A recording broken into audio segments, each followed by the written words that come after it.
Muito prazer, eu sou Cíntia Carvalho, estrategista digital. Hoje eu tô aqui com o Thiago Leão e a Joy Brits. Nós estamos aqui hoje como uma extensão do Café com Política, que foi um evento que ocorreu hoje, né? Um evento incrível, com grandes nomes. E um desses grandes nomes está com a gente aqui hoje, que é a Joy. Que honra, Cíntia, que honra. Uma honra incrível. Pude estar lá, presente, né? Fazendo a parte de social media. E agora a gente tá aqui conversando, batendo papo, porque a gente vai extrair o que tem nessa mente brilhante da Joy. Né? Maravilhosa.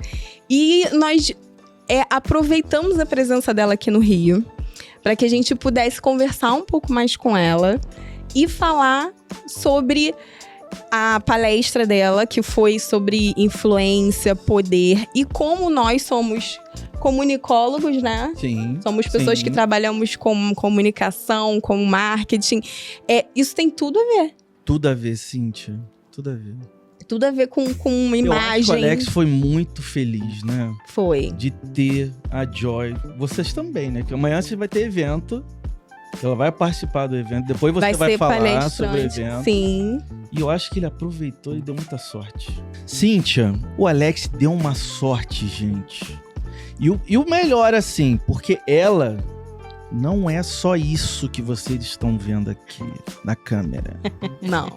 Ela é muito. É uma caixinha de surpresas. Deus, você vai conhecendo ela, você vai conversando com ela, né? Pelo papo, e já te ganha.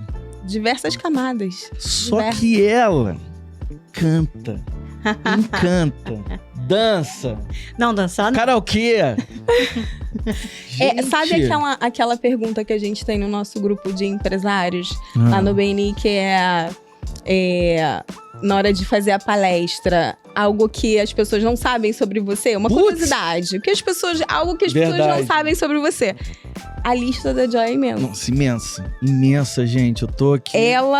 A gente fala que ela é mente brilhante, não é à toa. Ela é uma pessoa humilde, ela não concorda muito quando a gente fala isso. Ela fica, ai, tomara que eu não decepcione vocês. Cara. Mas, gente, é impossível se decepcionar com essa mulher. Olha, ela canta, toca violino. Cara, essa é incrível, né? Ela acha que... Fora do padrão. Não, fora do padrão. Só que tem uma coisa que é mais fora do padrão, que assim, é a cerejinha do bolo. Ela, com uma mente brilhante que ela tem, como uma mulher que entende, inteligentíssima, estrategista de poder, trabalha muito com B2Gov, né? Está no alto escalão, né? do governo, né? Transita entre pessoas poderosas. Ela entende de política e ela entende que a Constituição brasileira é algo que todos deveriam ter acesso. Porque conhecimento liberta. Verdade. E ela fez o quê? Simplesmente traduziu para uma linguagem popular, com várias notas de observações, tal, para que as pessoas pudessem ler e entender. Coisa fácil, né, Cíntia? Fácil. Coisa que qualquer tranquilo. Hoje eu acordei e falei, vou traduzir a Constituição. Eu e você, a gente faz isso só piscando. Só que não, né? Não dá. Então, por isso a gente tá recebendo a Joy aqui para contar um pouco essa história pra gente, que eu acho incrível. As pessoas precisam ter acesso a isso. Incrível. Né? E porque nós como... Mortais. Réis mortais. Sim. Estrategistas de imagem. Sim. Que somos, né? De posicionamento de marcas. A gente também queria, Joy, aproveitar. Te aproveitar é ótimo. Queria te aproveitar aqui para poder falar... né, assim, extrair o seu conhecimento sobre estratégia de imagem, influência, porque a gente sabe que isso é poder e tem tudo a ver com o que ela falou hoje na palestra lá do Café com Política. E agora é contigo, gata arrasa. Para eu contar essa história de por que foi que eu traduzi para uma linguagem popular a Constituição Federal, eu tenho que contar como é que eu tive essa ideia. Eu não acordei um dia e pensei, nossa, hoje vou escrever a Constituição. reescrever, mas eu fiz em 4 meses. Primeiro, muito prazer, eu sou Joy Brights, eu sou doutora em ciência comportamental e parte da minha especialização é em geopolítica, parte dela é tomada de decisão e eu tenho uma empresa que trabalha com as classes C, D e E, desenvolve áreas de vulnerabilidade. Então, parte dos meus estudos, das pesquisas do doutorado, foi viajar por 1.000 municípios brasileiros em 18 estados. E eu conheci pessoas extraordinárias. Uma dessas pessoas extraordinárias, eu não vou citar o nome, mas vamos chamar de a Dona Maria, que estava no sertão pernambucano, e que quem não conhece o sertão pernambucano não conhece as palmas, que são não palmas de palmeiras, são palmas que parecem cactos, em formato de palma de mão mesmo, e algumas pessoas dão as palmas para os animais se alimentarem. Mas na ausência de alimentação apropriada, algumas pessoas se alimentam de água salobra e palmas.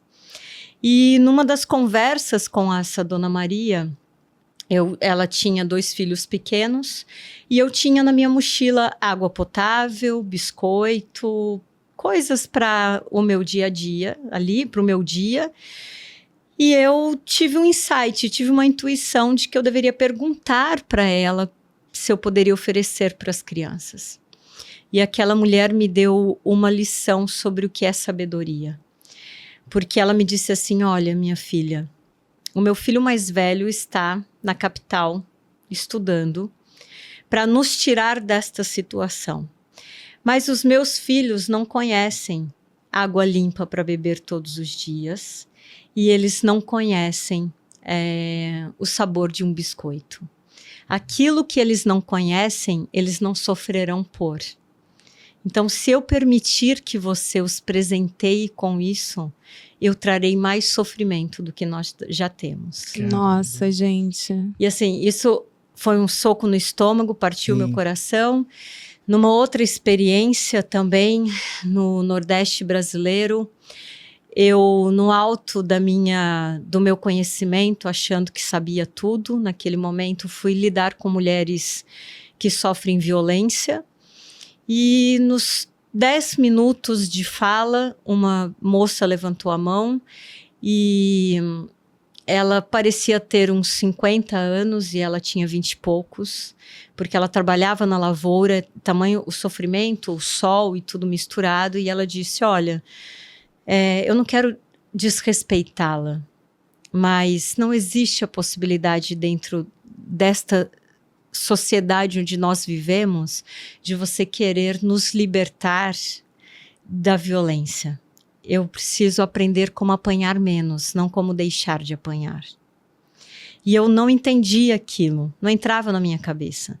Então, nós começamos a discutir, não discutir de briga, mas eu comecei a trocar ideia, por que você está dizendo isso? Até que eu compreendi o ecossistema daquele ambiente que é, suponhamos, eu sou esta pessoa que quero aprender a apanhar menos. E eu quero me libertar disso. Eu vou ao delegado e denuncio, mas o delegado também bate na mulher. Então, o meu caso não vai para frente. Mas o meu empregador também bate na mulher. Então, eu vou perder o emprego. E eu vou perder as minhas amigas, porque os maridos também geram violência dentro de casa. E, de repente, eu estou em isolamento social. E o isolamento social, ele é uma violência psicológica muito maior para elas naquela situação do que a violência física. Sim. E foi outra pancada no estômago que eu levei. E de experiências em experiências como essa, eu fui pensando, as pessoas não conhecem os seus direitos, as pessoas só vivem para os seus deveres, porque, abrindo um parênteses, das minhas experiências com a população brasileira, a real população brasileira, não os que estão no alto escalão de poder e que têm a caneta, a população brasileira, ela desconhece o artigo 1º da Constituição, que é o poder emana do povo e é do povo, e o povo comanda tudo que está em suas mãos. Traduzindo de maneira simples, é isso que diz. E aí a Constituição continua dizendo, porque este povo tem direito à dignidade. Mas essa pessoa que quer apanhar menos, ou aquela senhora que quer que o filho não beba água pura, porque ele vai sentir falta de algo que ele passa a conhecer, ainda que ela tenha muita sabedoria, ela talvez não consiga definir o que é dignidade. E a Constituição diz que todas as pessoas têm direito à dignidade, mas não define o que é dignidade. Então, o direito tem uma definição para a dignidade, a sociologia tem outra, a filosofia tem outra, a comunicação social tem outra, e existem muitas narrativas, e no final das contas, a dignidade deveria ser um tripé de liberdade de pensamento, autonomia de vida e segurança psicológica, porque a segurança psicológica é toda a pirâmide de todo o resto da segurança, financeira, estrutural, alimentar e tudo mais que a gente puder imaginar. Então, em certa ocasião, no interior do Pará, em Parauapebas, uma cidade que é relativamente conhecida, mas talvez muitos não conheçam, eu tinha 350 agentes de desenvolvimento social para um projeto que eu faria na região do interior do Pará, e eu perguntei, quem viu este livro? E levantei a Constituição. E uma pessoa levantou a mão e disse, é a Constituição Federal Brasileira. E as outras 299 pessoas nunca tinham ouvido falar. E o paralelo que eu precisei fazer para que elas compreendessem a importância da Constituição foi, a Constituição está para a sua vida, para os seus direitos e para aquilo que você pode ter de poder para exercer enquanto indivíduo, enquanto sociedade, como a Bíblia está para o seu embasamento espiritual. É claro que provavelmente nem todos os ouvintes nossos de hoje acreditam em Deus ou têm uma religião, mas no recorte daquela sociedade isso fazia sentido.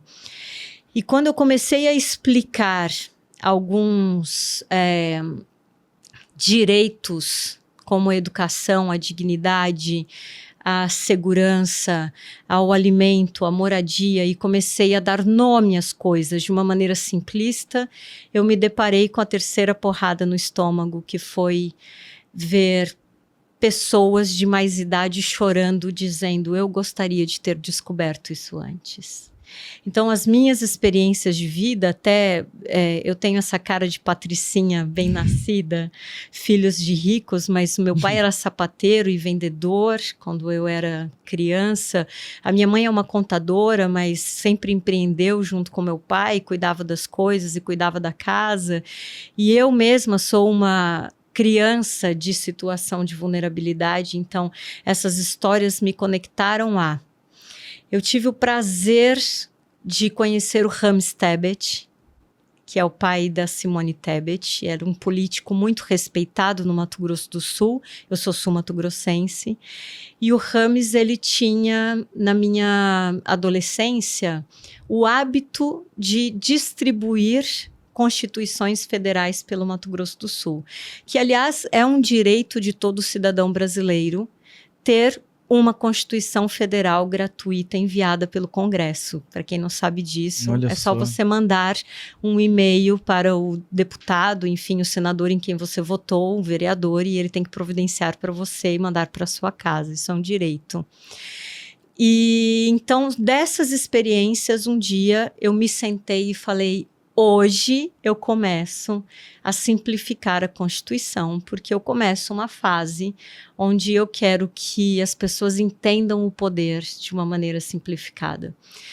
Então não foi simplesmente por achar que é um livro difícil de entender, porque sim, algumas coisas na Constituição não são simples de serem traduzidas, uma vez que a Constituição ela tem um estudo próprio do direito constitucional, porque existem palavras, verbetes, que significam coisas muito mais profundas do que um dicionário comum estabeleceria. Então, precisei estudar o Vademecum, estudar outros livros de lei para fazer isso. Não sei, honestamente, o quão eficiente eu fui, mas as pessoas que tiveram acesso...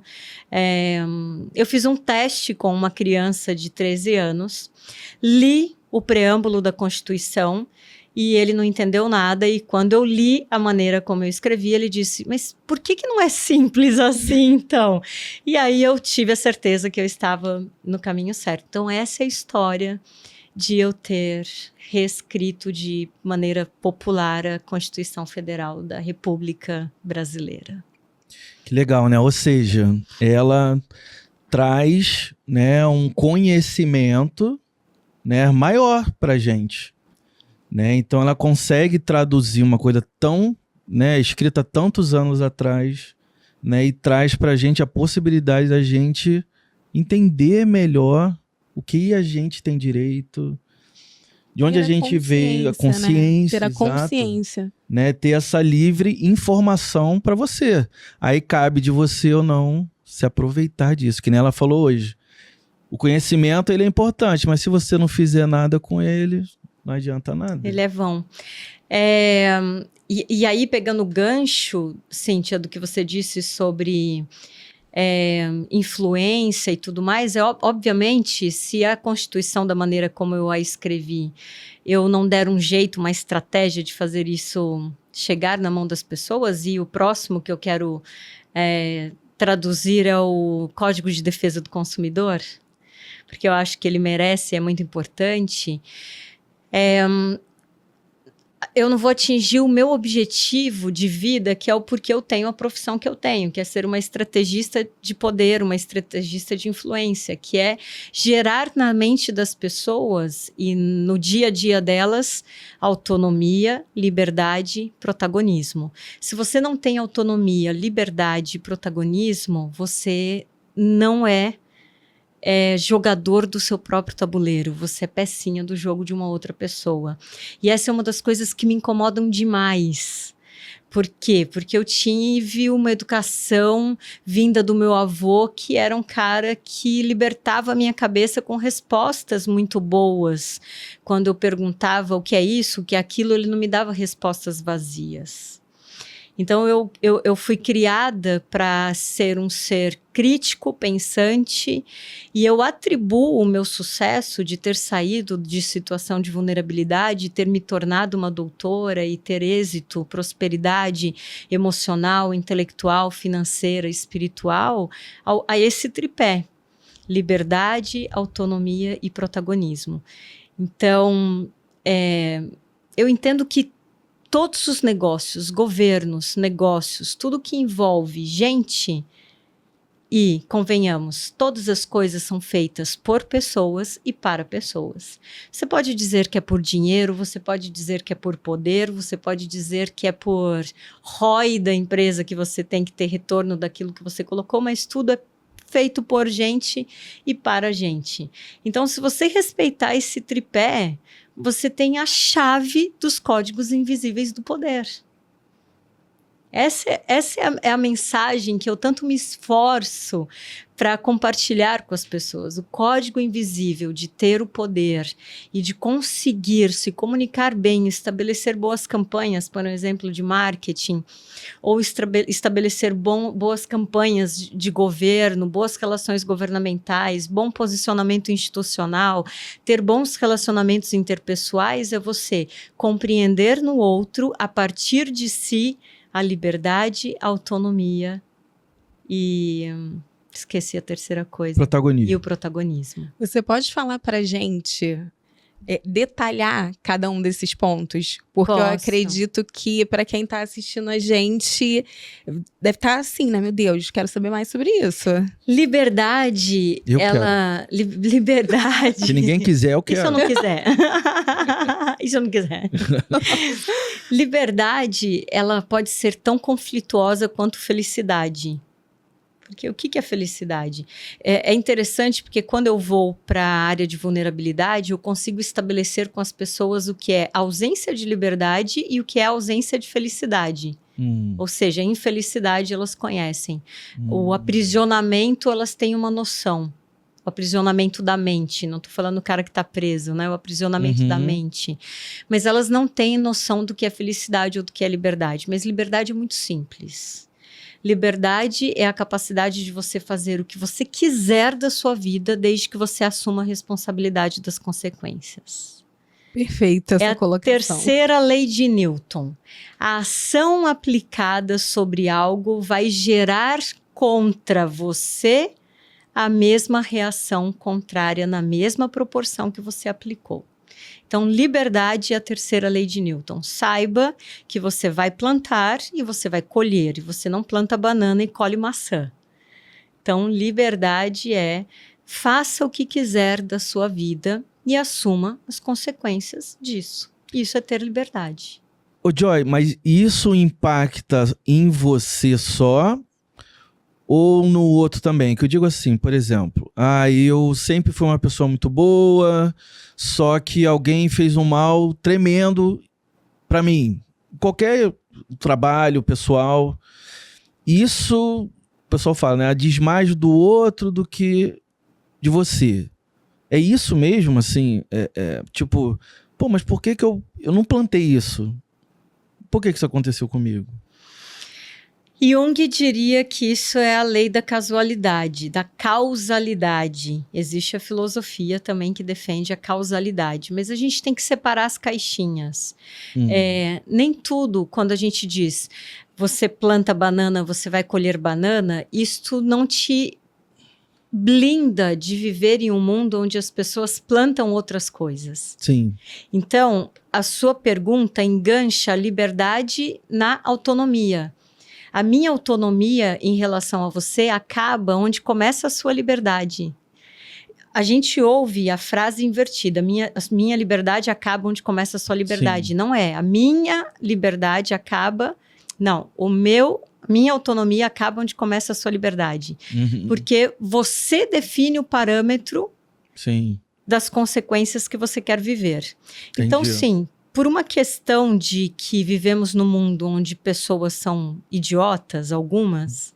Concordo. E algumas são más, nós não somos blindados só porque somos bons. Essa é uma das regras infelizes que a gente tem que viver na vida e é por isso que eu ensino jogos de poder. Sim. Porque o Santo Agostinho dizia que existe uma diferença entre ser mal e agir com maldade. Então, se alguma pessoa é má com você, é porque ela repete no comportamento dela constantemente, num traço de caráter, e caráter é uma coisa que você tem, não é uma coisa que você constrói, você nasce com caráter. Você pode moldar a sua personalidade, ou seja, eu sou irritadiça e eu faço terapia por muitos anos e eu passo a ser uma pessoa mais calma. Uhum. Agora, caráter não se muda. Ele é intrínseco, ele é a digital da sua alma. Ah, que legal. Você pode sim disfarçar o seu caráter. A gente tem muitas pessoas que fazem isso. Uhum. Mas no fundo, se você for mal por caráter, você vai agir com maldade com várias pessoas. Entendi. Certo? Sim. Então você será mal com várias pessoas. Agora, se eu sou má com você, você tem a liberdade de agir com maldade comigo de volta, se você quiser, para se posicionar, porque você tem que colocar enquadramento no meu... Qual que é a segunda palavra? Autonomia. Liberdade, autonomia e protagonismo. Sim. Na minha autonomia. O que é autonomia? É o quanto uma pessoa tem, é igual um carrinho mesmo, quanto ele tem de gasolina para ele andar pela vida. Então você tem que tirar da minha mão a minha autonomia de te ferir se isso estiver acontecendo. Estou conseguindo explicar? Sim. É o impor limites. Exatamente. As coisas se engatam uma na outra. Inclusive... O que determina a minha própria liberdade é a minha capacidade de autonomia. Porque eu posso ter uma mente muito livre e não ter tomada de decisão e não ter reserva cognitiva, que são experiências que são guardadas no seu cérebro. Eu posso não ter conhecimento, informação, eu posso não ter elasticidade emocional, eu posso não ter uma série de coisas que me fazem perder a autonomia. Sim. Consegui explicar? Sim. Então, na verdade, não é que tudo o que acontece na nossa vida nós plantamos. Eu vou usar um exemplo pessoal meu, com muita franqueza. Eu tive um relacionamento, muitos anos atrás, eu era novinha, em que a pessoa foi violenta comigo.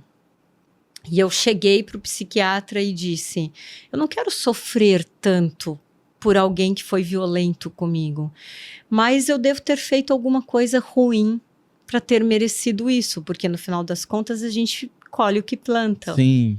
E ele disse assim: não, isso não é uma verdade, porque as trevas precisam da luz para existir. Sim. Então, se você emana luz e se você é alguém que faz o bem, o mal precisa tentar tomar o seu lugar.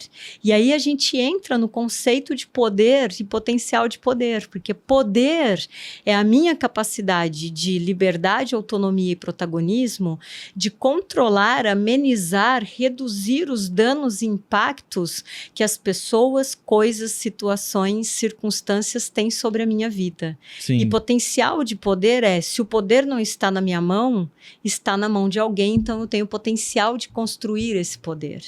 Só que o potencial e o poder precisam passar pela liberdade, pela autonomia e pelo protagonismo. Tá explicado? Ou seja, é muito do mental, então, Joy. Nesse caso, ou seja, se você tem essa liberdade, autonomia e protagonismo, isso vem muito da sua mente quando você se entende melhor para aquela pessoa não conseguir atingir essa... Eu falo até por mim, né? Eu acho que eu tenho uma liberdade bacana, né? Nesses 3 pontos que você colocou. O protagonismo também eu acho, mas a autonomia me ferrou. A autonomia, ela é o meio do processo, não é à toa. Porque protagonismo é a sua capacidade de dar a cara à tapa. Isso, exato. Quando ninguém quer fazer, você dá a cara à tapa. Exatamente. E vai embora. Isso é protagonismo. Sim. Seja você pioneiro ou não, porque pode ser que você esteja dando a cara à tapa para alguma coisa que já existe, mas você teve coragem e fez. Sim. Mas entre a liberdade e entre o protagonismo, você tem que ter capacidade de ser autônomo. E ser autônomo é 100% mental. Vou dar um exemplo. 3 da manhã, você está sozinho em casa, sua família foi toda pra balada, tá todo mundo lá e você tá assistindo um filme de terror e o filme tá no ápice do acontecimento e de repente você ouve a porta abrindo. O que tu faz, Cíntia? O que tu faz, Cíntia? Envolvida pelo filme. Nesse momento eu vejo a porta abrindo, eu já faço. Mas o que você sente nesse momento? Eu sinto um desconforto absurdo, porque a primeira coisa que eu vou pensar numa situação dessa é... não sei, momento de terror, eu tô tensa. Sim. Eu tô num estado de tensão mental. A primeira coisa que eu falo, eu tô em perigo, de certa forma. Tipo, quem E é você, essa pessoa? Thiago, o que você faz? Eu pulo, falo, não vou ver mais. Não quero ver mais. Então, veja bem, por quê? Porque vai dar ruim. Esse filme está enviesando o pensamento e o sentimento. Tá. Mas a sua família não está na balada? Não poderia ser que eles estivessem voltando para casa? Claro. Sim. Você é tomado tá imerso, completamente total, pela emoção. É isso. É isso. Então, entendi. vou contar uma breve história sobre a neurociência e o cérebro. Vou contar de maneira breve mesmo. Lá no Egito Antigo, eles acreditavam que o cérebro era no coração. Então, quando eles eram enterrados, o cérebro era descartado e o coração era preservado. Porque no tribunal de Osíris, eles colocavam o coração na balança. Se aquele coração fosse mais leve que uma pena, essa pessoa iria para o céu. Se fosse mais pesado que a pena, iria para o inferno. E aí vem uns gregos... Aprendi isso na Marvel. Eu aprendi isso num livro de neurociência, mas acho mais legal aprender na Marvel. Sem dúvida. Eu prefiro a de si, tá bom? Mas a gente não vai começar com essa discussão aqui. Mas é porque a Mulher Maravilha é da DC. É só por isso. Não, mas deixa eu só terminar a história. E aí, os gregos vieram e os filósofos começaram a estudar o cérebro. Então, Hipócrates é o patrono da medicina, porque ele foi o primeiro filósofo a entender que o coração só serve para bombear sangue para o cérebro e para o corpo todo. E ele disse, não, estamos enganados, existe um mecanismo aqui que comanda tudo, inclusive o que se sente no coração. E aí a gente tem duas linhas filosóficas, que eu não lembro o nome técnico agora, mas uma é procardiana e a outra não, digamos assim. Sim. Que é o cérebro é dividido com o coração e o outro que o cérebro é só cérebro. E na verdade, hoje a ciência sabe que o segundo cérebro é o intestino delgado. Vocês sabiam disso? Minha mãe fala isso. Já ouvi falar. Não é fiquei escatológico assim. isso. Minha mãe É fala porque isso. você processa hormônios que passam pelo seu cérebro no intestino delgado. Então, se você tem muita informação útil, se você tem muita prisão de ventre, se sente cansado demais, irritabilidade, dificuldade de pensar, procura um médico para cuidar do seu intestino. Vai ajudar bastante, ele pode regular os hormônios. Mas voltando, por que eu estou contando essa breve história da neurociência? Porque tudo que a gente sente, nós sentimos com estímulos cerebrais. Por que a gente acha que a gente sente com o coração? Porque os estímulos cerebrais são descarregados na tensão física do corpo e nós temos um músculo chamado coração. Ninguém se toca que o músculo é um órgão, que o coração é um órgão, que é um músculo. E esse órgão, ele pesa, ele sente a tensão. Ele sente tensão, a tensão, não a tensão, mas sente a tensão também.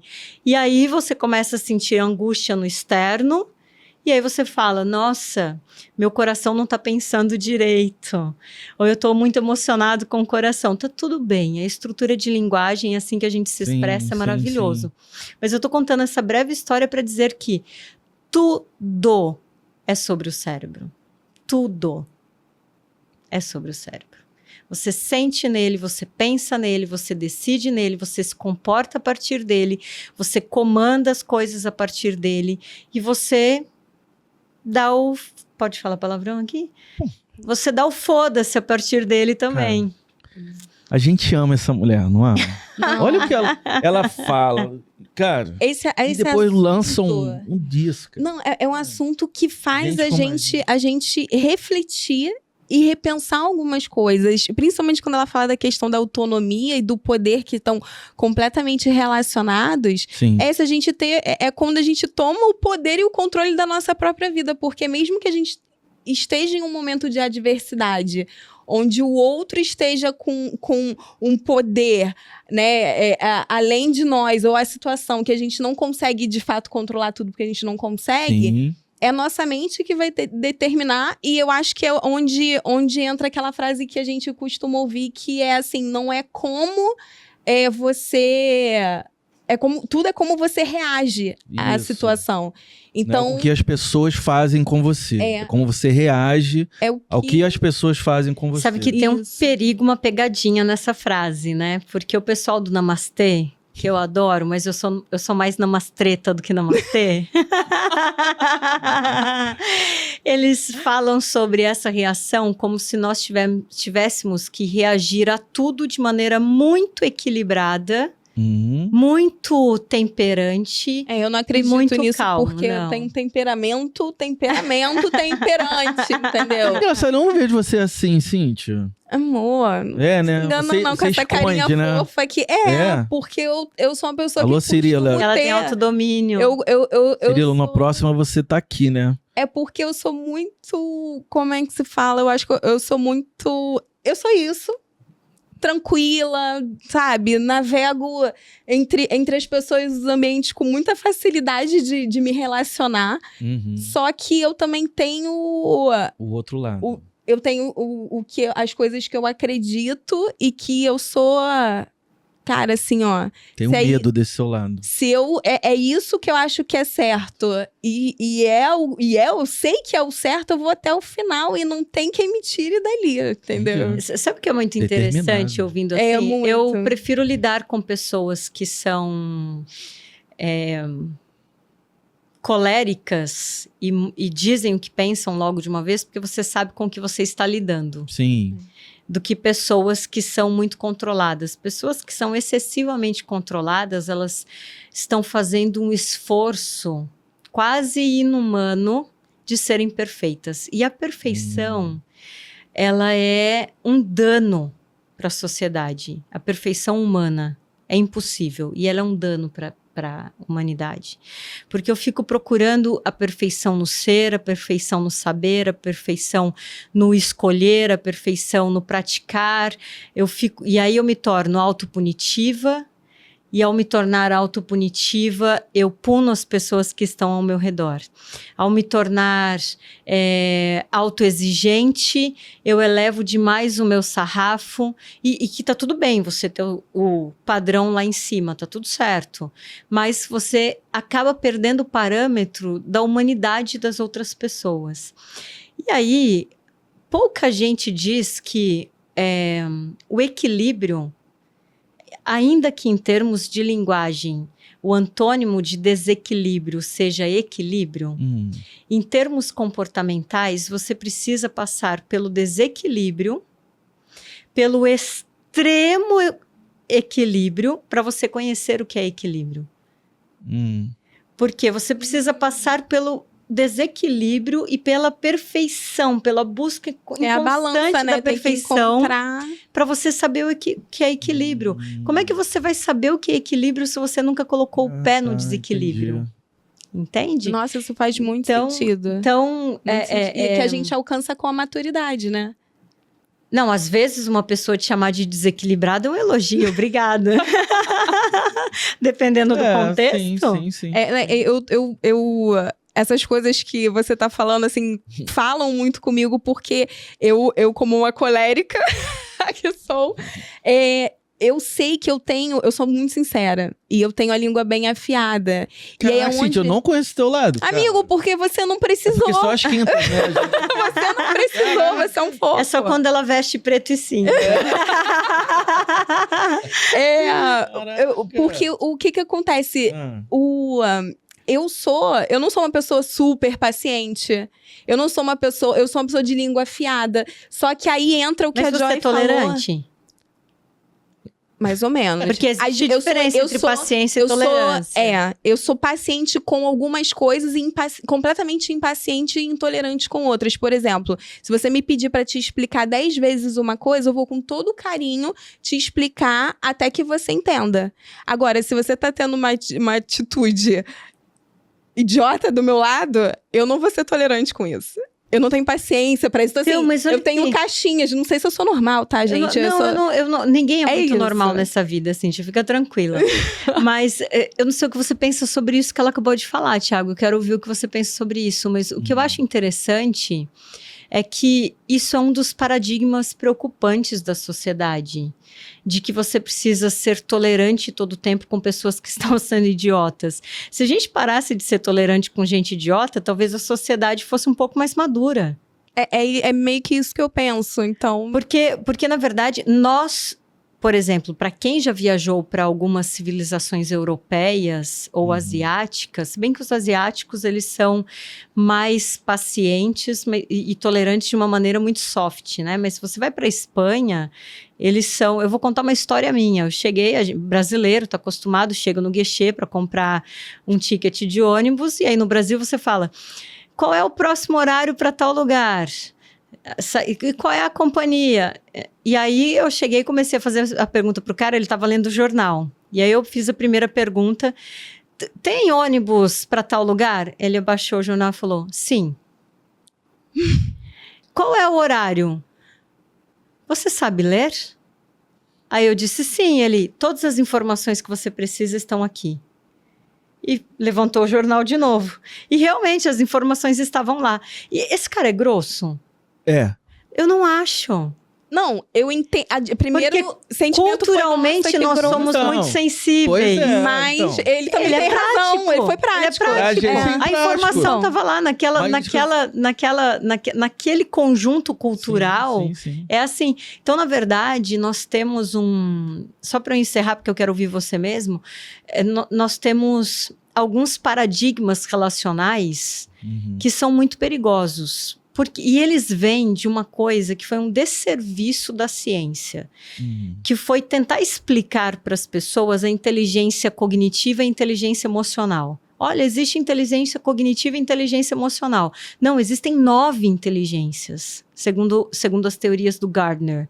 9 inteligências. Essas 9 inteligências que passam desde a inteligência lógica, matemática, de linguagem intrapessoal, interpessoal, sinestésica, musical, e aí já esqueci as outras 3, você forma as 2 inteligências.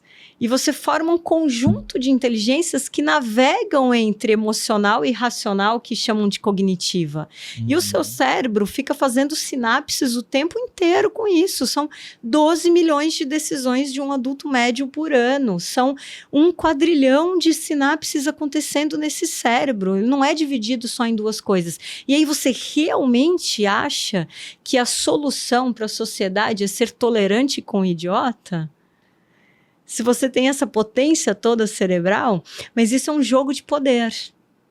Onde a Cíntia perderia muito num jogo de poder? Porque ela é muito transparente. E Sim. por isso E que eu tenho que previsível. ter autonomia para controlar. Por quê? Porque eu sei que eu não posso ser eu, na essência, em certos ambientes. Eu não posso falar exatamente tudo que eu penso, não só por uma questão de tô num ambiente profissional ou no momento de negócio, mas porque eu sei que a minha transparência pode talvez te ferir. E eu não tenho intenção de te magoar. Então eu tenho que ter a autonomia mental de como, tanto que para mim é um processo doloroso. O meu marido, quem conhece ele, Adriano Cirilo, ele nasceu, eu olho para ele e falo assim, cara, você para mim é uma referência de o que eu tenho que ser nessa área, Me porque comportar, ele, ele tem ele consegue, é um lorde e ele, eu falo, cara, você nasceu com o dom da palavra.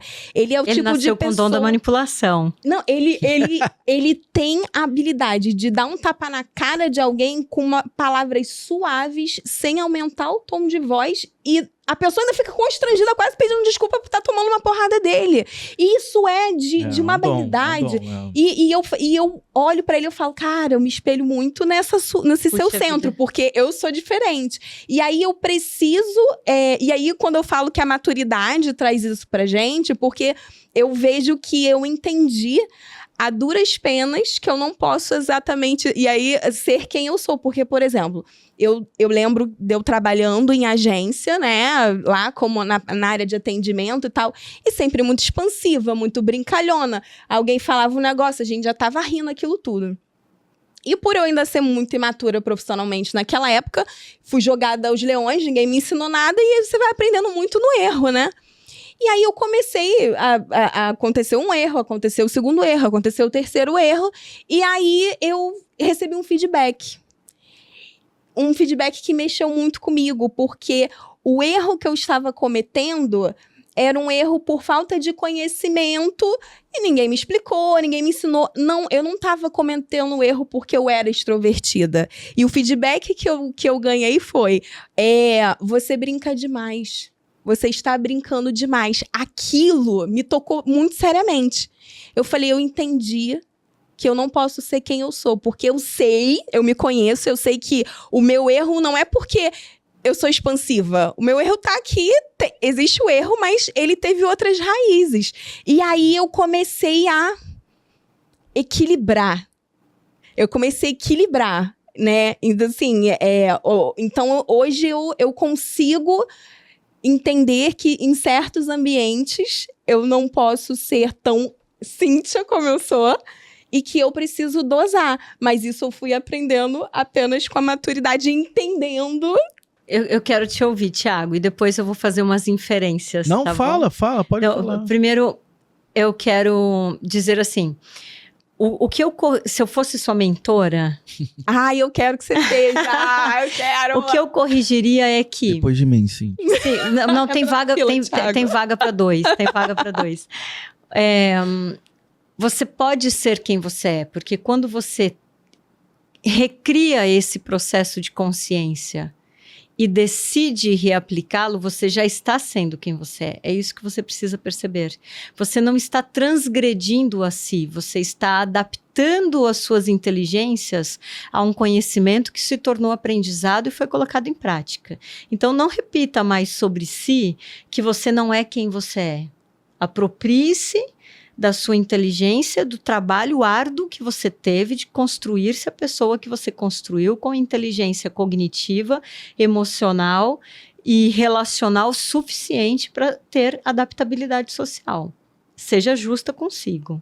Adaptabilidade social, que lindo isso. Aula, hein, amigo? Mas eu vou usar uma história minha com o esposo da Cíntia para explicar a diferença entre tolerância e paciência. Eu conheço o Adriano faz uns bons anos, eu já nem lembro quantos. 5 ou 6, mais ou menos. Uns 6. Uns 6 anos. E em algum momento, na nossa relação, eu fui demasiadamente grosseira com ele. Então, eu não fui objetiva, eu fui grosseira. Ele esperou 8 meses, que foi o tempo que eu levei entre esta grosseria para encontrá-lo pessoalmente, para, depois de muita conversa, me dar um abraço e me falar: o que é que estava acontecendo na sua vida no dia tal, quando você falou de tal maneira comigo?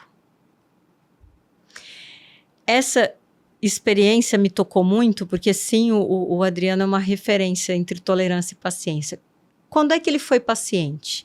Quando ele esperou 8 meses, para me perguntar, olhando nos meus olhos. Quando é que ele foi tolerante?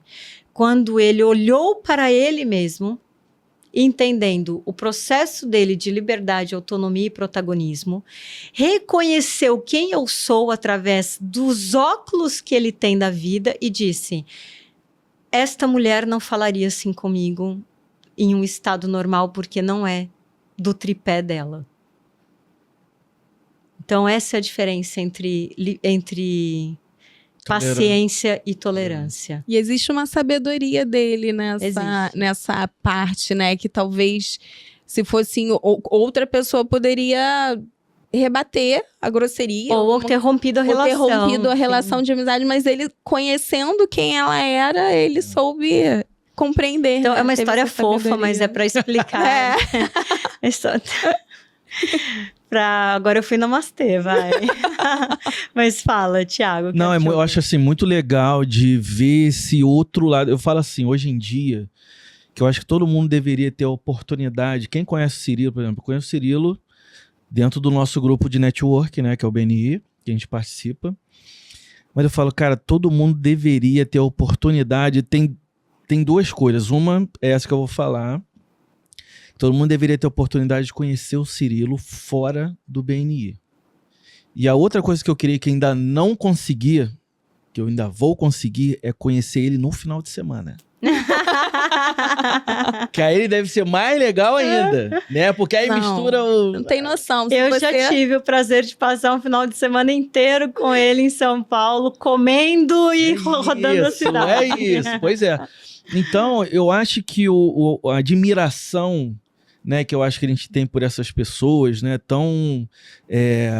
que até isso que eu queria falar, do ser feliz no simples, né, que foi até, a Bia tá aqui, foi até a Sara que falou, uma colaboradora nossa aqui, que a gente brinca com isso, que é ser feliz no simples, ou seja, uma pessoa tão estudada, tão inteligente, né, passou por aquele momento, né, ali com aquela pessoa mais simples do que ela, e o quanto que a Joy aprendeu ali com ela, né, ou seja, por mais que tenha sido uma situação, né, triste, né, de você ouvir aquilo daquela pessoa, mas de qualquer forma você aprendeu com aquilo ali, no simples, né, então acho assim, é uma experiência profunda, né, impactante no simples. De você ver essas pessoas, né, tão fora, com inteligência, você fala, cara, mas tem uma pessoa ali, né? Que nos bastidores aqui canta. Saramago, eu tenho um coração de carne e ele sangra todo dia. Pois é, cara. Pois é. Eu tenho. É muito legal você conseguir, né, atingir também, você vê esse outro lado das pessoas, né? Então, assim, eu acho que a nossa o lado conversa... gente, né? Gente como a gente. Sabe como é o lado mais gente? Não, gente, a Joy é super gente como a gente. Conhecer ela intimamente, você vê que ela é super gente como a gente. Pra Cíntia. Ai, gente. Cuscuz marroquino. Cuscuz marroquino mais delicioso que eu já comi na minha vida. Chique. Cuscuz marroquino. Não, chique mesmo. Vai pra sua casa e faz cuscuz. Não, amor, eu que fui pra casa dela. Você não tava entendendo. É. Depois de um lá pra dia Sampa. inteiro de trabalho, eles esperando o horário do voo, foram pra minha casa e eu cozinhei pra eles com muito amor, pra agradecer toda a parceria que eles tiveram comigo. Eu com o Léo Naquele bebezinho, momento. né? É. Acho que o Léo não tinha nem um ano. Não tinha nem um ano ainda. Não tinha. Não tinha. Mas a coisa mais, eu acho que a coisa mais curiosa que me torna gente é uma tatuagem que eu tenho no joelho. Não vou mostrar aqui, que é um band-aid sorrindo. Tu imagina isso? Simbólico. Eu tenho um band-aid sorrindo. Por Tá vendo que quê? legal? Porque eu sempre olho para esse band-aid e me lembro que tudo passa e tudo cura. Perfeito. Porque o meu coração é de carne e ele sangra todo dia. Aí a Isso gente é muito volta à Constituição simbólico. Federal. Porque ele sangra todo dia. Eu tenho um amor imenso pelas pessoas. Eu quero mudar esse país. Eu quero que as pessoas sejam livres, autônomas e protagonistas. Eu quero que elas entendam que o jogo de poder não é para quem tem caneta lá em cima. O micropoder é uma coisa... Eu sempre digo, a mãe do Beethoven só foi mãe do Beethoven. E ela foi tudo. Ele é o Beethoven.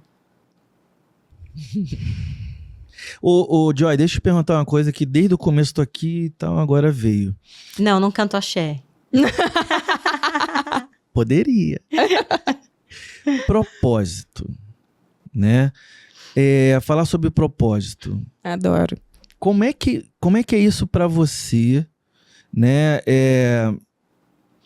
Desde muito nova você já teve assim, cara, porque parece que hoje em dia você vive o seu propósito. Que eu acho que assim, o propósito às vezes é muito confundido com o material. O propósito, vou fazer alguma coisa para ser feliz, comprar não sei o que e chegar no meu propósito. E quanto mais eu acho que o tempo vai passando, eu tô com 43, né? A gente, talvez isso entra num senso comum, você começa a falar com as pessoas sobre o propósito e tal, começa a ouvir mais essa palavra. Posso estar errado, posso estar falando errado, mas eu acredito nisso. E vejo assim que o propósito real realmente foge, né, daquela coisa assim de competição, né, uma coisa realmente mais intrínseca, né, mais... Isso, você viajou, eu sou de Belém do Pará, nasci lá, vim com um ano pra cá, de você ter tido essa oportunidade de conhecer essas diversas cidades, né, assim... Me parece que foi mais por propósito, que nem você acabou de falar, que você quer mudar, né? Eu acho que isso não é uma coisa assim, o seu chefe te mandou mudar o planeta. Nenhum chefe faz isso, né?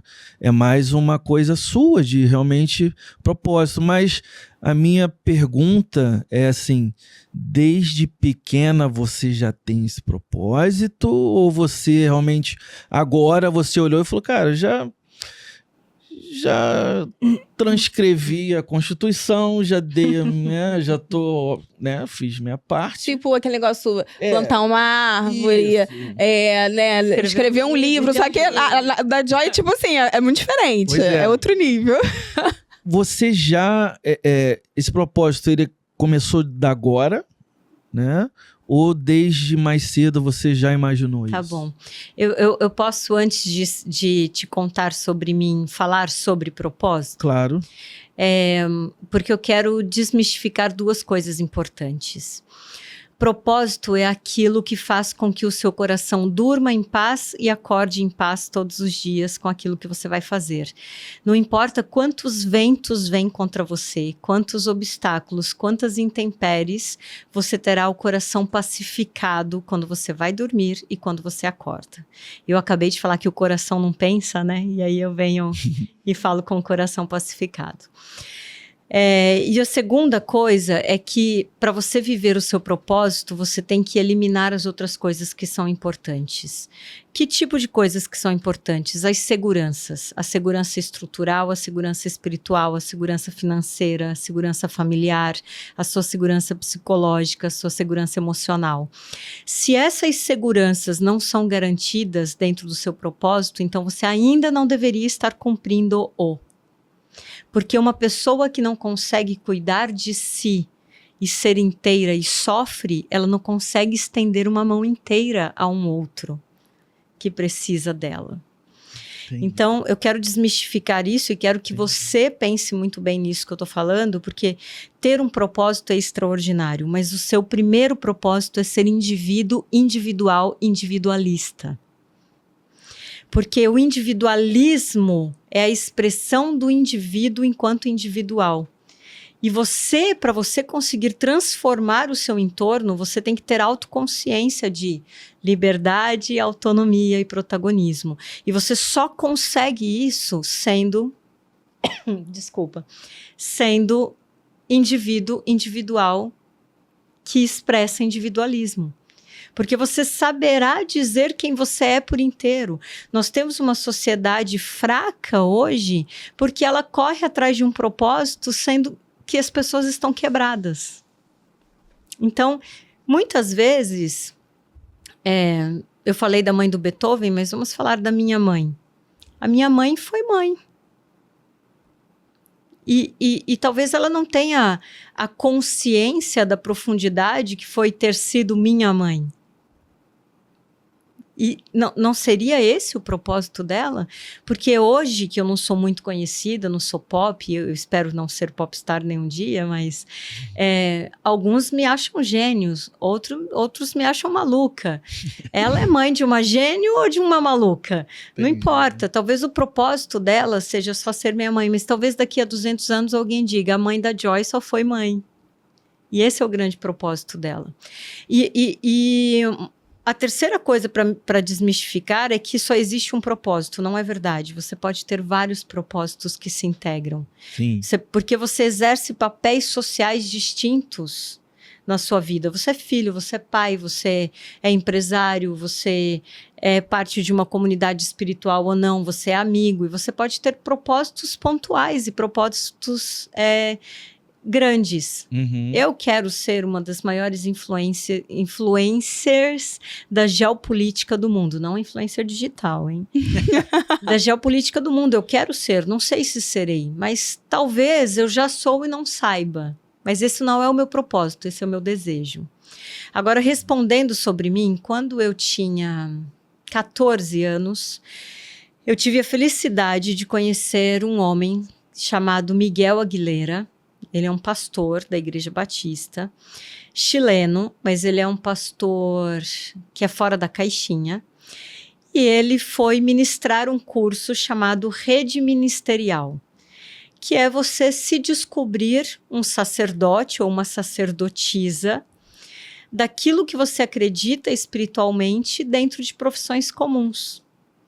Interessante. Só que isso era um curso para adultos. E ele me chamou. Eu tinha 14 anos, ele disse, eu quero que você faça. E eu não tinha dinheiro para pagar o curso, ele me convidou, enfim. Naquele momento, o meu sonho era ser maestrina. Era ser musicista. Não era ser o que eu sou hoje. O sonho dos meus pais, ou da minha mãe, enfim, era que eu fosse médica. O do meu avô, que eu fosse economista. Eu frustrei todo mundo, né? Mas naquele momento, aos 14 anos, eu descobri que eu era uma grande comunicadora. E eu tive um insight, uma intuição ou algo, depende do que você acredita. Eu ouvi algo me dizendo, você vai libertar pessoas. E aí eu entendi que essa não era a profissão que eu ia seguir, a de musicista. E então eu entro na faculdade de jornalismo e me decepciono com o jornalismo. Me decepciono com a maneira como me ensinavam jornalismo na universidade. E aí eu descubro relações públicas e me apaixono por relações públicas. E entendo dentro das relações públicas as relações públicas governamentais, que são pouquíssimo exploradas no mundo inteiro. E quando eu me vejo no meu TCC da graduação, desenvolvendo um projeto junto com o governo do estado para piscicultura de piscicultores no interior do Mato Grosso do Sul que não conseguiam se sustentar, eu me lembro dos meus 14 anos quando eu ouvi o seu propósito é libertar pessoas. Então, eu acho que eu sou uma exceção à regra. Alguém que com 14 anos na adolescência se preocupa com propósito. Talvez essa geração de agora tenha mais sensibilidade para isso, mas não é o que acontecia na década de 90. Então, em mim, esse propósito foi despertado muito cedo. Eu, particularmente, ainda que cientista, acredito em Deus e acredito que existe uma espiritualidade muito maior do que se falam em diferentes religiões, em diferentes dogmas e diretrizes, enfim. E eu acredito que eu sou escolhida para ser uma sacerdotisa numa profissão controversa. E eu sou uma das poucas mulheres que fazem o que eu faço, que fala de poder, que está em espaço de poder, que consegue ter respeitabilidade no universo masculino, que consegue entender de estratégias militares, que consegue traduzir ciência e questões complexas para a vida real de uma maneira simples. Então, o meu propósito para mim é simplesmente incomodar a cabeça das pessoas para que elas procurem a liberdade, a autonomia e o protagonismo. E isso faz com que o meu coração acorde pacificado e durma pacificado todos os dias. Agora, se isso é divino, é fruto da minha esquizofrenia,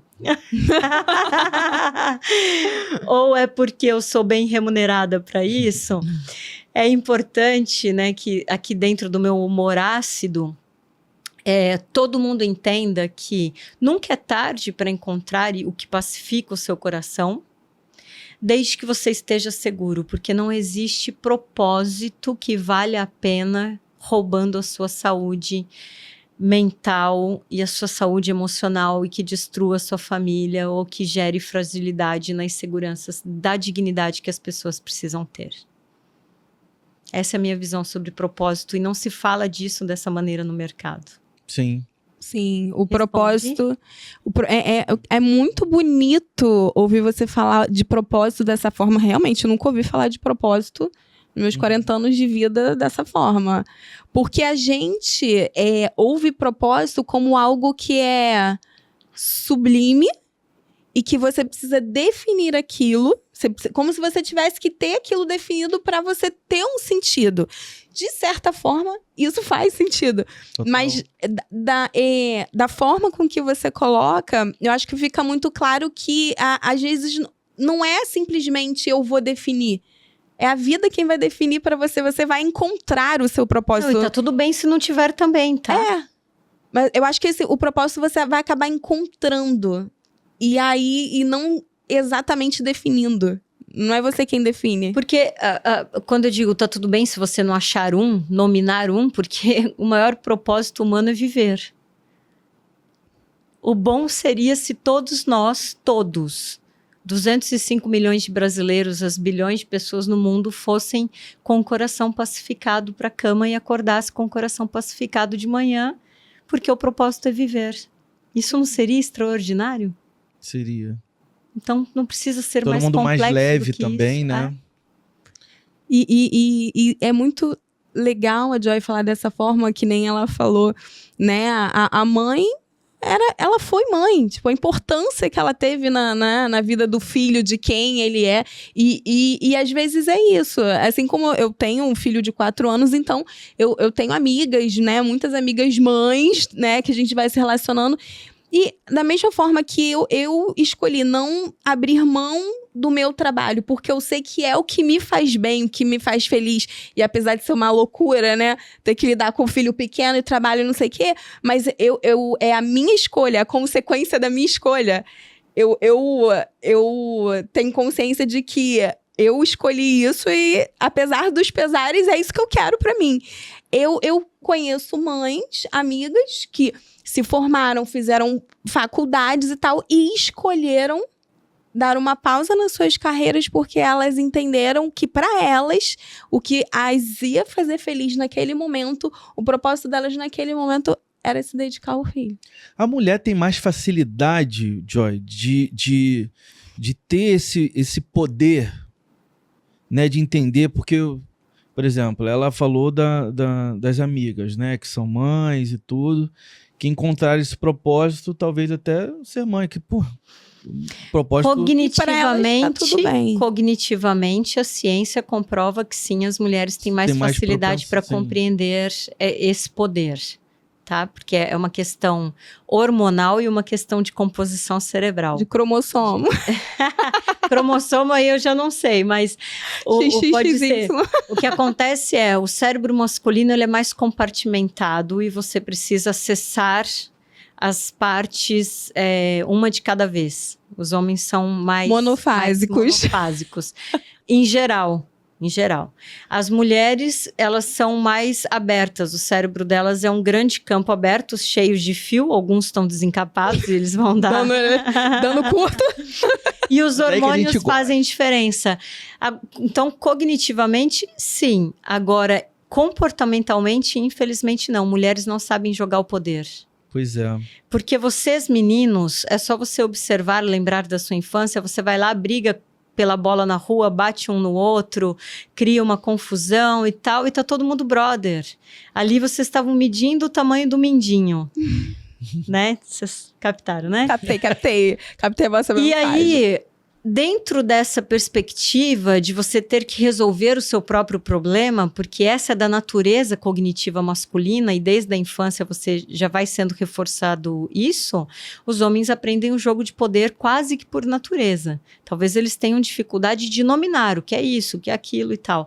As mulheres não. Elas são criadas numa sociedade para serem pacificadoras e para serem docinhas. Então, quando uma mulher se vê na posição de ter que jogar o poder, ela sempre é vista como desequilibrada, ela sempre é vista como intolerante, ela é sempre vista como muito dura ou, no meu caso, não é uma piada, mas também não é para ser uma ofensa. Óbvio que não é para ser uma ofensa, mas muitos homens acham que eu sou lésbica por causa da profissão que eu tenho. Como se a orientação sexual fosse mudar a minha capacidade cognitiva de aprender e ensinar as pessoas a fazerem diferente. Isso por quê? Porque, infelizmente, a cada 10 clientes de mentoria que eu tenho por ano, porque eu só atendo 10, uma só é mulher. Então, 90% dos meus clientes são homens. E, não por coincidência, essas mulheres que são minhas clientes têm sempre uma característica mais masculinizada, não mais masculina, masculinizada. Tem mais força, fala de maneira mais firme, usando como comparativo, porque eu não gosto muito desses comparativos, mas eu também não ligo muito para essas discussões ideológicas. Então, uma das coisas que eu tenho feito agora é empreendido junto com a Wave Woman, com a Tati Nigro em São Paulo, que é uma grande defensora das mulheres, e eu comecei a ler agora 2 livros, que um se chama Quando Deus Era Mulher, e o outro se chama Lady... Puxa, eu vou ter que lembrar o nome do segundo livro, qualquer coisa a gente põe no GC aqui depois. Quando Deus Era Mulher, é um livro que ela conta que foi escrito na década de 70 por uma arqueóloga que começou a se perguntar por que todas as ossadas que eram encontradas eram masculinas. Então, peraí, as mulheres não morreram? Elas foram abduzidas? Não existiam mulheres na sociedade? Então precisou uma arqueóloga mulher começar a fazer perguntas óbvias para mudar o caminho da ciência. Não é extraordinário isso? Então ela escreve esse livro, Quando Deus Era Mulher. Porque os homens, eles, por uma visão enviesada da arqueologia, eles mudaram a história da humanidade, até que acharam a Lucy. Então a Tati explica isso muito melhor. Agora eu não estou falando do meu conhecimento, eu estou parafraseando a Tati. Sim. Então eu me associo a ela nesse momento e nós vamos lançar um curso de 4 meses em São Paulo, que começa, se eu não me engano, em fevereiro, onde só pode entrar mulher, é o Clube da Luluzinha. Então, para mulheres aprenderem sobre o poder. E nós estamos falando de high ticket, não estamos falando, porque eu comecei essa conversa falando de classe C, D e E, mas esse curso é para high ticket. Então, mulheres que têm alto poder aquisitivo estão enfraquecidas na autonomia, na liberdade e no protagonismo, porque elas não sabem e não entendem o que é poder e o que é jogar o poder. Isso é muito interessante, não é? Sim. Você acha que o fato das mulheres não saberem jogar o poder é também pelo fato delas terem uma sensibilidade maior, a questão da emoção maior e se sentirem talvez culpadas por estar fazendo um jogo de poder, de manipulação? Você acha que isso tem relação? A culpa não, porque os meus clientes homens também sentem culpa de jogar o poder, porque nós estamos falando, eu não mentoro sociopatas, né? Então, ninguém chega com o chip da sociopatia e os rapazes também sentem culpa. Porque aí tem a ver com caráter, né? Não exatamente com a emoção. Caráter, exatamente. Sim. Quanto à sensibilidade e emoção, sim, mas não a sensibilidade no sentido positivo de eu sou mais sensível para captar informações. Porque se as mulheres entendessem definitivamente que nós somos, sim, um radar pré-fabricado de captar leituras de cenário e informações, haveriam muito mais estrategistas de poder no mundo sendo mulheres. Mas a sensibilidade no sentido de serem afetadas, sim. Porque colocar um homem no mesmo lugar em que você está exige muito mais. É como, não que eu queira me fazer um autoelogio, eu não sou Gisele Bündchen, mas eu não sou de se jogar fora. Então Gata, né, amigo? Morena. Gata, inteligente. Mas por que eu fiz esse comentário? Porque solteira. Solteira. Agora todo mundo vai ficar sabendo. Manda o currículo pra Cíntia. Que eu vou fazer uma pré-avaliação, tá? Vou filtrar, porque eu não vou colocar qualquer coisa na mão da Joy. Vocês vão cortar né? essa parte, né? Vocês vão cortar. O que acontece... Vou dar 2 segundos, porque vocês vão cortar essa parte. Mentira, não precisa cortar. O que acontece é que os homens não estão habituados. Então, quando chega uma mulher bem vestida, nova, e que não é feia, e que é inteligente, e que não tem um falo para medir com eles, dá uma tela azul, né? Porque o homem mede o tamanho do pau, e eu não tenho um. Gente, isso fez sentido. Me fez lembrar das minhas experiências. Mas faz sentido para vocês? Sim. De certa forma. Porque essa é a dinâmica masculina. Faz parte, é a dinâmica masculina. E a dinâmica feminina é ser mais pacificadora, ser mais... Mas eu acho, Joy, você não passa essa imagem. Qual delas? Que agora eu fiquei confusa. De ser lésbica, por exemplo. Né? Não, mas isso são questionamentos que as pessoas me fazem, então, não imagem. Isso que eu tô falando. Eu acho que tem um estereótipo, talvez, que você realmente pode vir a pensar, mas eu acho que... Tá no inconsciente da pessoa, né? Não, as pessoas expressam, não é um achismo meu, não. Mas pode ser também, porque eu sou muito discreta com a minha vida pessoal, né? E eu não tenho que sair por aí dizendo se eu sou... Tá tudo bem, eu tô solteira mesmo, mandem currículos. Aqui, essa câmera, mandem currículos pra Cíntia. Eu sou a guardiã. Mas pode ser por isso. Até 5 de dezembro de 2024, eu não tinha redes sociais. Sério? Sério, verdade. A Joy era completamente... Quando offline. nós fizemos um trabalho com ela, num projeto dela específico, e ela falava, né, veementemente, eu não gosto de redes sociais, eu não gosto de me expor, não vou para as redes sociais. Hoje ela tá aí. Agora eu tô aí por quê? Porque eu tenho uma empresa que tem um valor de mercado de mais de 100 milhões, Sim. nós estamos captando investidor, e aí um dos indicadores de redução de risco é a minha capacidade científica. Então, o meu board disse, agora você precisa ser a cientista que o público conhece, conhecer mais gente, não ficar só no boca a boca, enfim. Sim. E aí eu me tornei agora uma estrategista mais pop. Ela tá se posicionando a imagem dela no posicionando a ambiente imagem. digital. A gente Mas eu era merece offline, isso, eu né? era É offline. o mundo. A gente merece.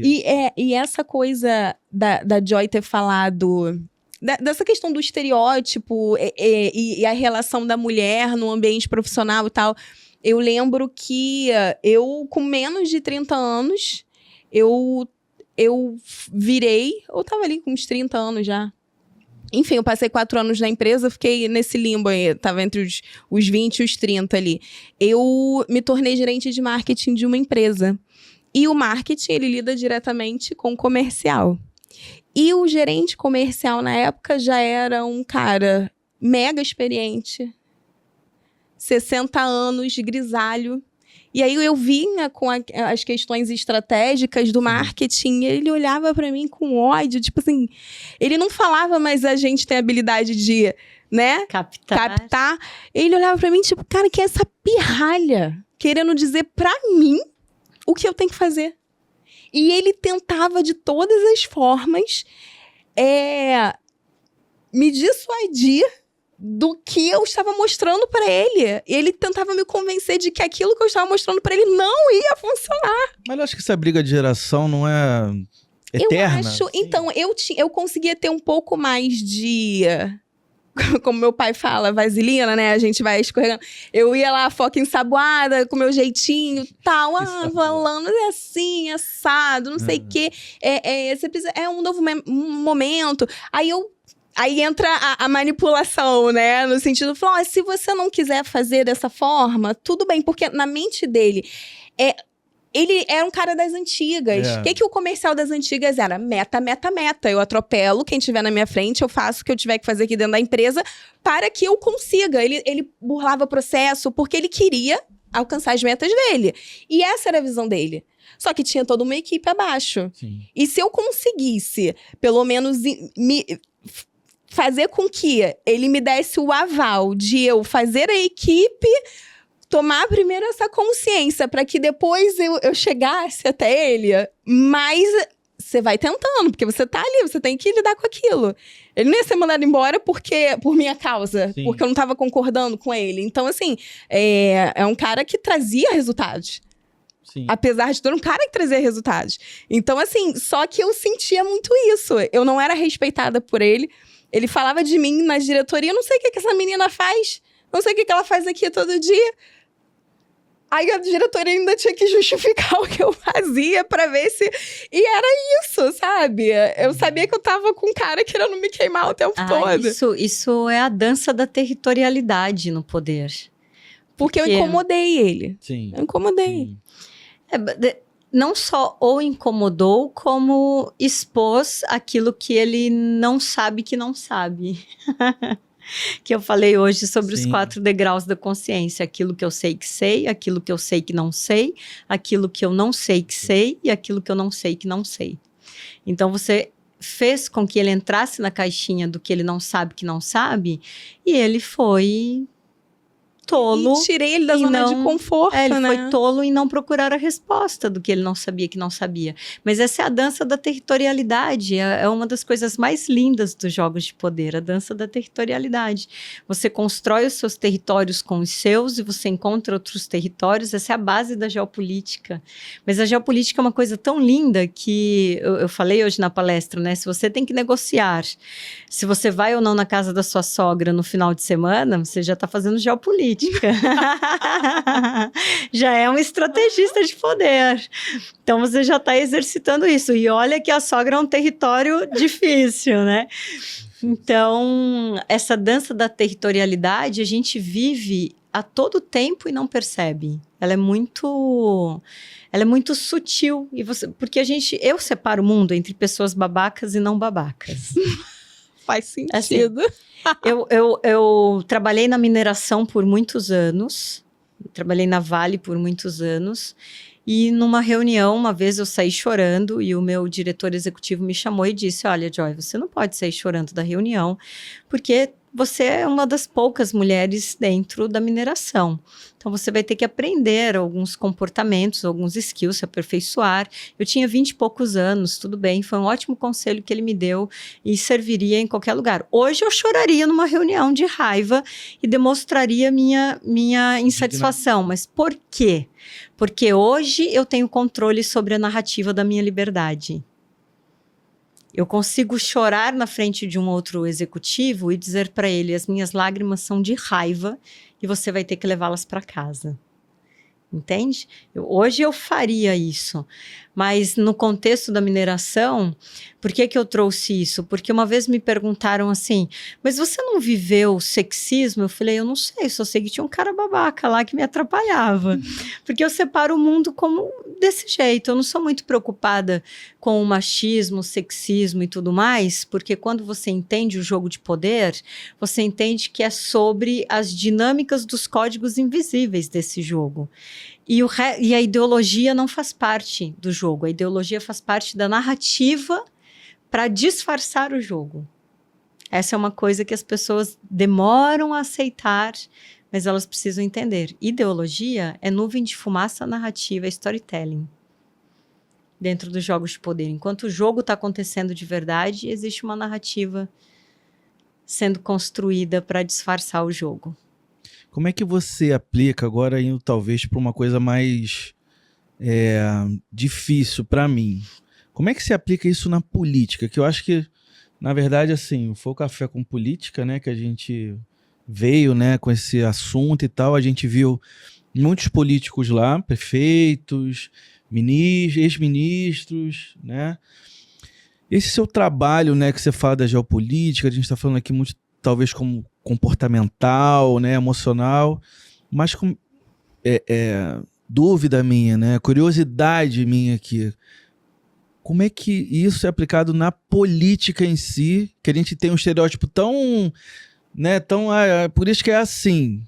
Tipo, a política só tem ladrão, e na verdade não é isso. Não é verdade. Não é verdade. Isso é um viés cognitivo. Tem alguns vieses, né, de que na política só existe ladrão. Um dos vieses é o do pessimismo, o outro viés é o viés Dunning-Kruger, o outro é o viés do estereotipismo, não é do estereótipo.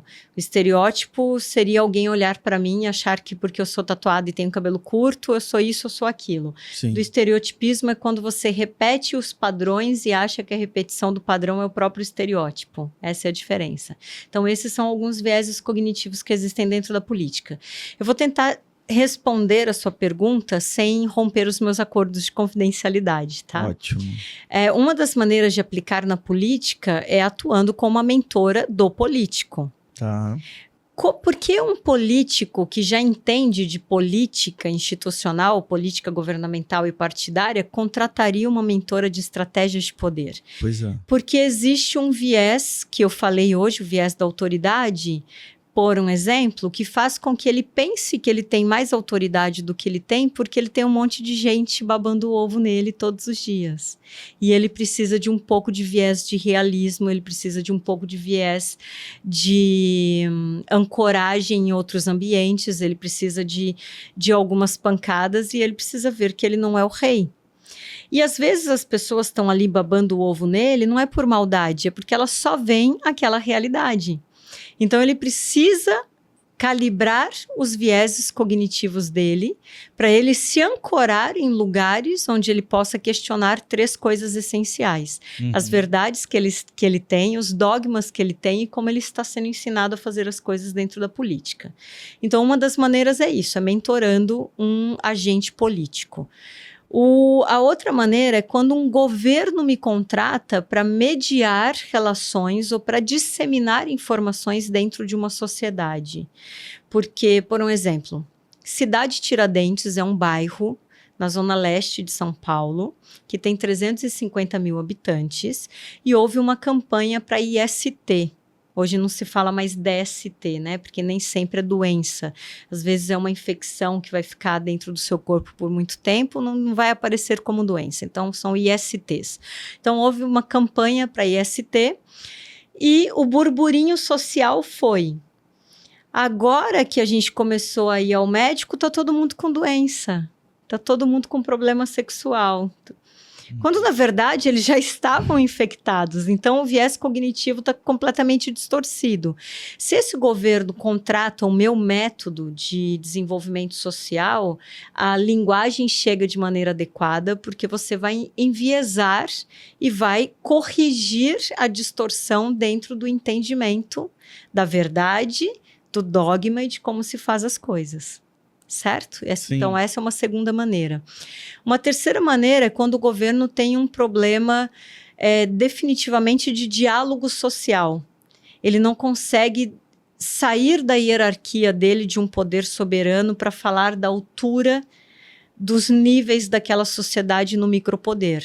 E aí eu não estou falando, eu estou colocando no pacote de governo todo mundo que é representante de alguma coisa. Pode ser o presidente de sindicato, pode ser o presidente da escola, a diretora da escola, enfim. Todo mundo que tem uma liderança social, eu estou colocando como governo. Uhum. Então, essas pessoas precisam sair de suas hierarquias e entender de igual para igual o sentimento e a vivência do outro. Mas você não sabe fazer isso e não tem influência. Porque influência não é uma coisa que você tem, eu tenho. A Cíntia tem. Influência é uma coisa que a gente oferta um para o outro. Porque a influência é o meu desejo de servir o seu propósito e a sua missão, estar submetida espontaneamente a você, porque o que você é me convence, portanto eu quero segui-lo. Então, governos me contratam para gerar influência. Então, eu tenho que trabalhar quem esse ser é, para eu conseguir construir com essa sociedade o diálogo. A outra maneira é quando esse governo está muito confuso sobre as respostas que vêm da base. Como assim? Vamos pegar um exemplo que eu vou criar matemáticas fictícias para facilitar a conta, tá bom? 10 milhões de pessoas foram para a rua para impeachment a ex-presidente Dilma Rousseff, ok? Sim. Mas nós somos 205 milhões de brasileiros. Mas vamos excluir desses 205 milhões de brasileiros as crianças, os idosos que não votam mais, os adolescentes que não têm título e as pessoas que não são economicamente ativas. Vamos fazer de conta que sobraram 180 milhões de brasileiros. Se 10 milhões de brasileiros foram à rua, 170 milhões de pessoas não estão dizendo nada. E aí os governos me contratam para entender que raio de silêncio é esse. Porque esse silêncio é ensurdecedor. E ele confunde todo o processo de inteligência militar, às vezes, e o processo de inteligência de narrativa, de comunicação, de marketing, de diálogo. Só que isso também acontece nas empresas privadas. Cabeça, entende? tá como? Então, por um exemplo, outra maneira é dentro de um processo eleitoral. Desde 2010, para quem tiver curiosidade, você que está ouvindo, ou vocês dois, desde 2010, para os votos majoritários, prefeito, senador, governador, presidente da República, há uma anomalia. Nós dois somos candidatos, ok? Você ganhou a eleição. Teoricamente, você ganhou com a maioria dos votos, por isso você ganhou. Só que se eu pegar os votos reais e somar quem votou em mim, quem não foi à urna, quem votou em branco e quem votou nulo, quase 70% é essa somatória. Então, você foi eleito pela minoria. Sim. O que esses 70% estão dizendo? Essa estatística tem variado de 2010 para 2025 de 60% a 70%. Isso é gravíssimo. Caraca. Os majoritários estão sendo eleitos pela minoria das pessoas. São dados do TSE, é uma questão de perspectiva estatística, é só entrar lá e fazer a conta. Então, essas são maneiras que governos me contratam para para fazer o meu trabalho, aplicar o meu método de vieses cognitivos, de mobilização social, de diálogo social e de compreensão do que a estratégia militar chama de agente portador de fato futuro. Para as estratégias militares, todas as pessoas são agentes portadoras de fato futuro. Por quê? Porque você tem um cérebro e esse cérebro toma decisão e a partir dessa decisão você se comporta de alguma maneira. Sim. Então, os militares estudam na inteligência militar e vão para o campo entender, existe todo um método de cruzamento de informação, de como colocar pessoas referências e tal, para você entender o que pode acontecer daqui a 20, 30 anos dentro de um país, dentro de uma tomada de decisão, enfim. Eu também aplico a mesma estratégia de agentes portadores de fato futuro, só que me fazendo uma pergunta. Você tem um cérebro, esse cérebro te torna um agente portador de fato futuro, só que você tem vieses cognitivos. Então, eu preciso tratar esses vieses para eu ter o fato futuro mais próximo da realidade sem ruído. Entendi. E aí entra o Muito incrível, ganhador gente, do ouvir Nobel tudo. do Rápido e Devagar, que escreveu Rápido e Devagar, ganhador do Nobel de Economia, porque ele comprovou alguns vieses cognitivos e no livro dele, ele não fala de agente portador de fato futuro, mas ele fala sobre isso. E ele escreve um outro livro, que é uma bíblia gigante, que é Ruído, que é como você entender o viés como um ruído e como tirar esse ruído do processo de comunicação e construção de narrativas, de marketing, de processos, enfim. Só por curiosidade, em 2022, 2002, eu posso estar errando a data, a Natura começou um processo árduo de crescimento no mercado e ela comprou a The Body Shop, depois ela comprou a Avon e foram bilhões de reais.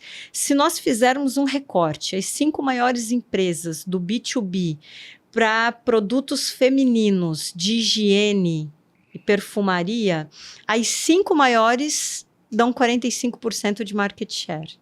Quem consome os outros 55%? Essa é a pergunta. Então, eu olho a estatística pelo outro lado da moeda. E é assim que eu presto serviços para empresas privadas, para governos e para pessoas individuais. Acho que você aplica tudo isso que você falou aqui pra gente, da parte comportamental pro seu trabalho, né? Que é exatamente olhar desse outro lado. Até meu pai falava que assim... meu pai é muito engraçado, ele falava, onde tiver a fé que eu leve a dúvida, que é o contrário, né? Quando tiver a dúvida que eu leve a fé. Foi até o Falcão, aquele folclórico cantor, né, que falava isso. Onde houver fé, que eu leve a dúvida. Mas é isso, eu acho que é pensar nesse questionamento, que nem você falou. É que realmente, se você não souber isso, né, você está sendo só a pecinha, né? Neste quesito, prestem bem atenção no que eu vou dizer para não criar problema de autoestima para ninguém e nem problemas psiquiátricos. Neste recorte de jogos estratégicos de poder, a melhor coisa que você pode fazer por si é levar dúvida onde há fé. Esse é o viés da ancoragem. Você está tão ancorado na sua verdade, no seu dogma e na maneira que você faz as coisas, que você não acredita que tem que mexer em time que está ganhando. E aí você não percebe o seu antagonista te tirando o poder com o potencial de poder que ele tem na mão. Neste recorte. Mas, ao mesmo tempo, não duvide de si. Seria como ficar na sua zona de conforto porque você acredita que você está certo absoluto naquilo ali. E tem outro viés. Nisso que você está falando é o viés da aversão à perda, que no mercado econômico é a sunk cost fallacy, que é você, por exemplo, deixar de vender na baixa porque você tem muito medo de perder, e aí você ou não compra e não vende. Você fica na dúvida e não toma nenhuma decisão. Mas esse viés se aplica a tudo, a tal da zona de conforto. Eu não vou experimentar o desconhecido porque aqui eu tô ferrada, mas pelo menos está quentinho e está conhecido. Esse é o viés da aversão à perda. São pegadinhas do nosso cérebro. Joy, eu vou fazer aqui minha última pergunta para você. Tá bom. Por quê? me veio assim, falei, cara, a Joy estar aqui, neste momento, falando isso, esses ensinamentos todos pra gente. Isso aqui, e o podcast, né? Você faz o seu podcast, gostaria muito que você viesse pro Rio de Janeiro, fazer o seu podcast aqui, e toda semana, né, A gente tem essas... Isso não é nem uma essas pílula. pílulas Não, nem de é pílula, conhecimento. amigo. Isso é uma bíblia inteira. É um livro absurdo de Vontade de conhecimento. ficar quieto, fala. Não, Vocês- só ouvir, tá? Não, Aprender. vocês são muito generosos com como me veem. Vocês são muito generosos. Não. E assim, a minha pergunta é o seguinte: nesse momento que você está, né, no podcast, você está trabalhando ou você está seguindo o seu propósito? Por que eu te pergunto isso? Para mim, quando você fala sobre política, né, que você falou, né? Cara, eu imagino aquela pessoa lá, sabe, da Marvel, sabe? Aquela pessoa ali do lado do chefão de todos, dando aqueles conselhos, mas ao mesmo tempo você vem pra cá onde a gente está, né? E conversa, sabe? Você, né? E passa a se conhecer. Transita entre todos os níveis com Coisas que uma maestria. tem pessoas que a gente não olha e fala assim, cara, não tem nem como compreender, né? Porque é uma coisa tão distante, né? Então, por isso que eu te pergunto, porque para mim você tá seguindo aqui o seu propósito, mas talvez ao mesmo tempo você pode estar trabalhando, ou seja, dando seu conhecimento, né? Aplicando pra gente, né? Que talvez até não consuma o seu trabalho, porque imagina aplicar isso aqui na minha empresa, né? No meu podcast, na minha produtora de vídeo. É uma coisa que é muito, talvez, além, né, do que é o seu trabalho, né? Mas, quer dizer, você é muito mais além do que o meu trabalho, que eu vejo, assim, aplicável, né? Mas, pra gente é um consumo muito bacana de informação, mas você troca também com a gente, né? Neste momento eu estou vivendo o meu propósito e me divertindo horrores. Caraca, isso é muito bom, né? Isso que eu esperava. Isso é que eu esperava. delicioso, Eu né? estarei trabalhando quando os cortes... Trabalhar e se divertir, é que a gente faz junto. Não, eu já. estarei trabalhando quando os cortes deste podcast forem para minhas redes sociais e eu monetizar em cima dele. Aprendi direito. Muito bom. Eu estou me divertindo, eu agradeço demais o convite. Eu adorei, Cíntia. Cara, Não, gente, eu sou suspeita pra falar. eu me aproveitei também.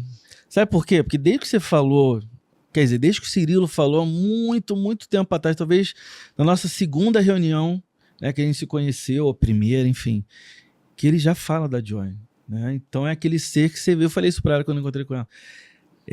Vocês vieram trabalhando na minha cabeça quem é ela, né? Então você vai, caraca, imaginando. É porque nós somos muito admiradores e é fácil a gente falar, a gente vender, né? É fácil, alguém que a gente admira, que a gente Vou te contratar acredita. para vender minha mentoria, Cíntia. Pô, é um amarradão, né, Cíntia? Eu Pago 5%. Eu Ó. convenço, eu convenço. Eu tô nessa. Eu não sou uma vendedora, mas eu viro, falo. Eu viro. eu sou Eu defensora viro. da marca. Total. Então, assim, foi um grande prazer, né? Eu usei também, já que eu falo que o Alex usou, né? A possibilidade da Joy estar lá no evento dele, né? Então, eu também estou usando, no bom sentido, né?